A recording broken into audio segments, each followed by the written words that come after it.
मतलब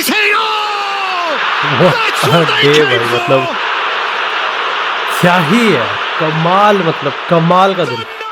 मतलब एक ऐसा होता है ना कि जब आपका एक पूरा दिन, देखो 3-4 मैचेस हो रहे हैं वर्ल्ड कप के, लेकिन एक ऐसा पल होता है जो कि आपको लिटरली हर चीज भुला देता है कि क्या क्या हुआ था, क्या क्या नहीं हुआ था। सही में बता रहा हूँ।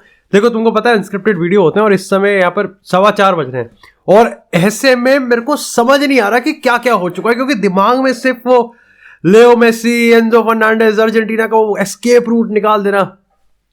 अमेजिंग भाई, अमेजिंग। यार देखो चाय आ गई, लेकिन इस बार कहीं ना कहीं मामला सीरियस नहीं, देखो सीरियस भी है। एंड देखो डेफिनेटली यार, देखो कहीं अर्जेंटीना के फैंस की अगर हम बात करें, अगर मेसी फैंस की बात करें, तो उनके लिए ये एक बेस्ट मोमेंट नहीं होगा कि आपकी टीम को कोई क्रिटिसाइज करे। लेकिन यार ये मैंने पोर्चुगल के साथ भी करा, तो डेफिनेटली यहाँ पर अर्जेंटीना डिजर्व करती है। तो यहाँ पर कुछ पॉइंट्स तो ऐसे हैं जहां पर क्रिटिसाइज करने हैं।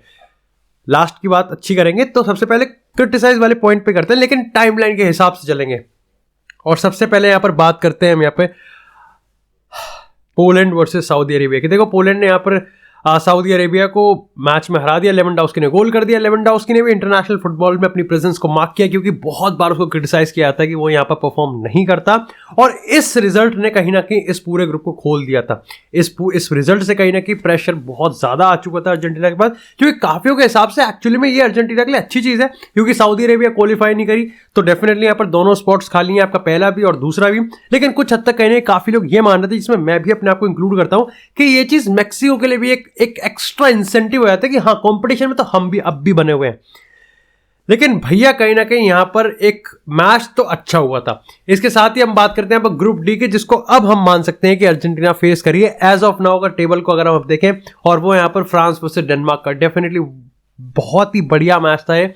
लेकिन भाई मेरे को लगता है कि एंटोइन ग्रीजमैन ना अपनी one of the best performances दे रहा है इस समय, अगर हम बात करें पिछले कुछ टाइम से, और आपको ग्रीजमैन के लिए फील भी होता है।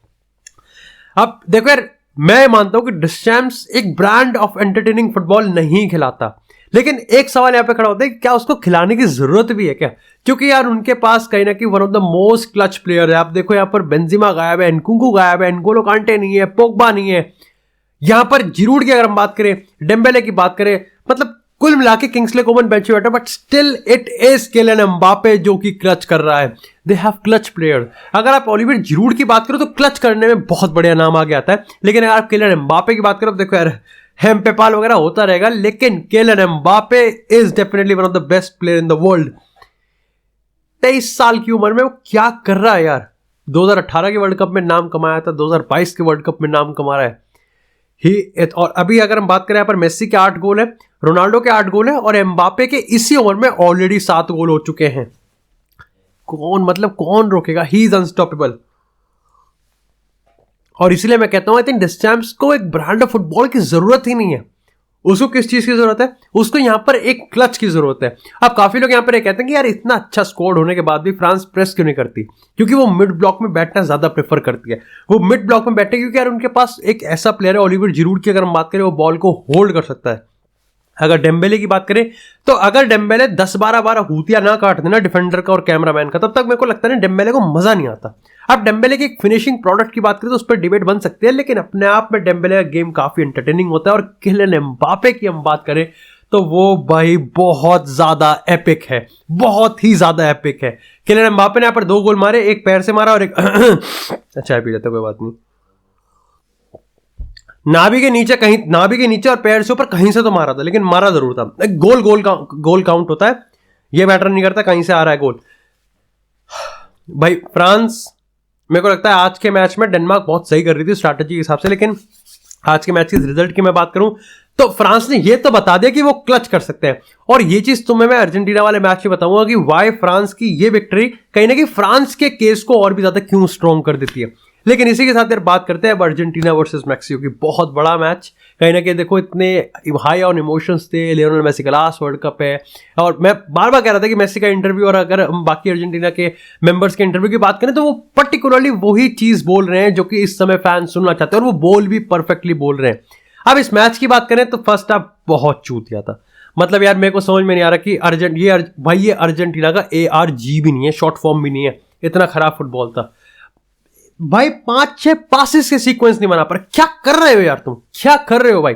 देखो सऊदी अरेबिया में मैं कह सकता हूं कि आपने देखो 0-0 चल रहा था लेकिन स्टिल 3 गोल आपके डिसअलाउड हो गए थे, मजा आ रहा था, बहुत सही लग रहा था, एंटरटेनिंग फुटबॉल चल रहा था। अगर आप एंटरटेनिंग मसाले वाले पॉइंट ऑफ व्यू से बात करें तो मजा था, लेकिन अगर आप टैक्टिकल पॉइंट ऑफ व्यू से ही बात करते तो कहीं ना कहीं आपको अच्छा लग रहा था गेम। ये गेम तो हूतिया गेम था भाई।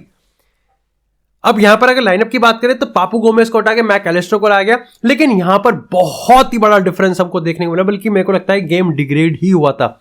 लेकिन और फर्स्ट हाफ की बात करें तो मेसी भी कहीं ना कहीं काफी हद तक शांत था।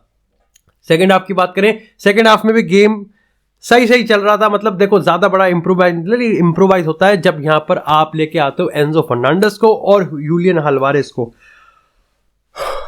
वहां से अर्जेंटीना ने एक्सपोनेंशियली गेम को इंप्रोवाइज किया। अब मैं ये नहीं कहूंगा कि उन दोनों के आने के बाद Argentina definitely one of the best sides की तरह खेलने लग गई थी, लेकिन कहीं ना कहीं अर्जेंटीना उस तरीके से तो नहीं खेल रही थी जिस तरीके से कहीं ना कहीं अब तक खेलती आ रही थी।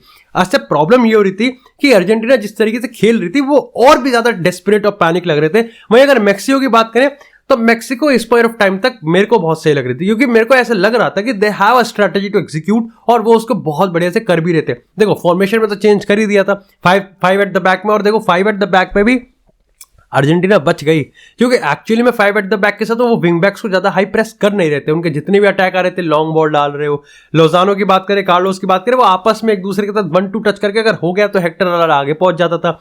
तो 5-3-2 में जो एक दो अप टॉप है और बीच में एक मिडफील्डर है, वो ही अपने आप में कुछ ना कुछ कर रहे थे। विंग बैक से तो आपका हो ही नहीं था। तो इससे अकूनिया और अगर मॉन्टियल की बात करें तो उनको पूरी फ्रीडम थी, बल्कि एक बहुत ही मिनिमम रिस्क के साथ वो आगे बढ़ रहे थे। क्योंकि अगर अर्जेंटीना की बात करूं तो देखो यार, ये चीज मैं बहुत पोर्चुगल के लिए अलाइन बोलता हूं, लेकिन अर्जेंटीना को जो फर्स्ट हाफ में गेम खेल रहे थे, कोई भी अटैकिंग फुटबॉल साइड, एक मैनेजर जिसको एक अटैकिंग और डायनामिज्म प्लस फ्लूइडिटी को ब्लेंड करना आता ना, इस अर्जेंटीना को हरा देता।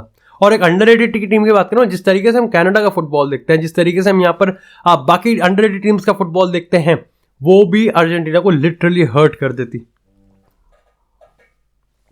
लेकिन वही है ना भाई, जब पोएटिक चल रहा है तो भाई पोएट भी उसका अपने हिसाब को ही होता है। भाई लियोनेल मेसी ने डेफिनेटली भाई एक बार फिर से अर्जेंटीना को बचा दिया।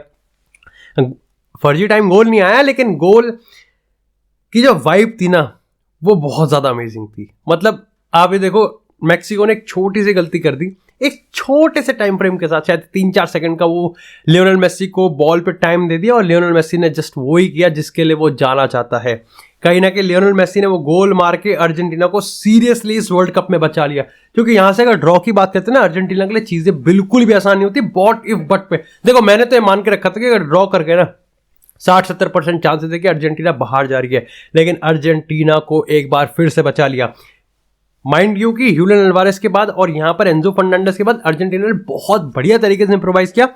देखो डिपॉल की परफॉर्मेंस देखो डिपॉल की परफॉर्मेंस, मैं ये नहीं कहता कि डिपॉल इन्वॉल्व नहीं था, डिपॉल इन्वॉल्व था। और देखो डिपॉल का इन्वॉल्व होना बनता भी है, क्योंकि अगर हम यहाँ पर बात करें स्केलोनी की, तो उसकी अर्जेंटीना साइड में डिपॉल बहुत बड़ा एसेट है। लेकिन एक उसकी हमको बात करनी पड़ेगी, डिपॉल एक्सट्रीम में खेल रहा था, या तो बहुत ही ज्यादा बढ़िया खेल रहा था या बहुत चूतिया खेल रहा था। और अगर डिपॉल को यहाँ पर आपको डिफेंसिवली जाना था, डिपॉल इंपॉर्टेंट है, लेकिन आज कहीं ना कहीं डिपॉल को ऑफ डे पे था, डिस्पाइट कि वो बहुत ज्यादा दिख रहा था। ब्रूनो फर्नांडिस वाली परफॉर्मेंस आप कह सकते हो कि दिख तो हर जगह रहा था, लेकिन भाई चूतिया बनती बहुत ज्यादा कर रहा था। अब अगर अल्वारेज की बात करें तो Julian Alvarez is the answer to this squad. मैं पहले ही कह रहा था, मैं बार बार कह रहा हूं, जब भी अर्जेंटीना की बात आती है, भैया तुमको रनर चाहिए, तुमको भागने वाले चाहिए। लोतारो मार्टिनेज अकेला काफी नहीं है, and Julian Alvarez is the solution to it. आप देखो, इसके पहले भी बहुत सारे सवाल थे और बहुत सारी चीजें होती हैं, बट स्टिल यूलियन अल्वारेज आपको चाहिए। साथ ही अगर एंजो फर्नांडिस की बात करें, एंजो फर्नांडिस ने भाई अपनी हाइप को जस्टिफाई किया है। अगर मैं उस गोल को भी हटा देता ना, तो भाई तब भी मैं कहता कि एंजो फर्नांडिस के आने के बाद टीम बहुत ज्यादा सही लग रही है। लेकिन एंजो फर्नांडिस ने वो गोल स्कोर करके, वो स्पेसेस को कवर करके, वो पोजीशंस को एक्सप्लॉइट करके ये साफ बता दिया कि why he needs to be in the starting 11। देखो स्केलोनी को लेके मैं काफी ज्यादा क्रिटिकल था इस मैच में, लेकिन कहीं ना कहीं मैं एक बात के नंबर दे सकता हूं कि दैट ही इज फ्लेक्सिबल। बस थोड़ा सा उसको टाइम का देखना पड़ेगा। आज उसके डिसीजंस थोड़े लेट आए, बट जब भी आए काम कर गए। लेकिन अगले मैच में यहां पर उसको ये चीजें ठीक करनी पड़ेगी। अब भाई अगला मैच है पोलैंड के साथ। अब देखो मैक्सिको बाहर नहीं हुई है, बहुत इफ बट पे क्वालिफाई कर जाएगी कि अगर मेक्सिको ने सऊदी अरेबिया को हरा दिया और यहां पर अर्जेंटीना पोलैंड से हार गई तो मेक्सिको क्वालिफाई कर जाएगी on the expense of Argentina, यानी कि अर्जेंटीना वर्ल्ड कप से बाहर हो जाएगी। देखो अर्जेंटीना का आज का गेम बेकार था मेजॉरिटी ऑफ द टाइम, लेकिन अर्जेंटीना ने फिर भी क्लच कर दिया because they have Lionel Messi. और पोलैंड में इवन दे हैव लेवेंडोव्स्की, या कुछ भी करके आ जाए भाई, लेवेंडोव्स्की का चूरन भर देगा लियोनेल मेसी उनमें, अगर उनको ऐसा स्पेस दिया जाएगा। और मेरे को लगता है कि मेक्सिको जितना यहाँ पर स्टबन थी, मेक्सिको जितना रिजिडिटी थी, या फिर जितना अच्छे से एग्जीक्यूट कर पाते, पोलैंड इतना अच्छे से एग्जीक्यूट तो नहीं कर पाएगी। तो मैं ये तो मान के नहीं चलता हूँ कि पोलैंड से यहाँ पर कोई अपसेट होने को मिल सकता है। लेकिन अब यहाँ पर इंटरेस्टिंग चीज ये है कि अर्जेंटीना एक्चुअली में ग्रुप को टॉप भी कर सकती है अगर यहाँ पर उनका जो रिजल्ट है ना वो सऊदी अरेबिया के रिजल्ट से अच्छा आ जाए। यानी कि अगर वो पोलैंड को 3-0 से हराए तो शर्त ये होनी चाहिए कि वो सऊदी अरेबिया 2-0 से हरा दे मेक्सिको, तो यहाँ पर अर्जेंटीना एक्चुअली में ग्रुप को टॉप कर सकती है और पोलैंड बाहर हो जाएगी और सऊदी अरेबिया यहाँ पर अंदर जाए। मतलब कुल मिलाकर जो ग्रुप है वो काफी इंटरेस्टिंग है। लेकिन एज ऑफ नाउ हर चीज बिल्कुल सही लग रही है कि अर्जेंटीना इस ग्रुप को टॉप कर रहा है।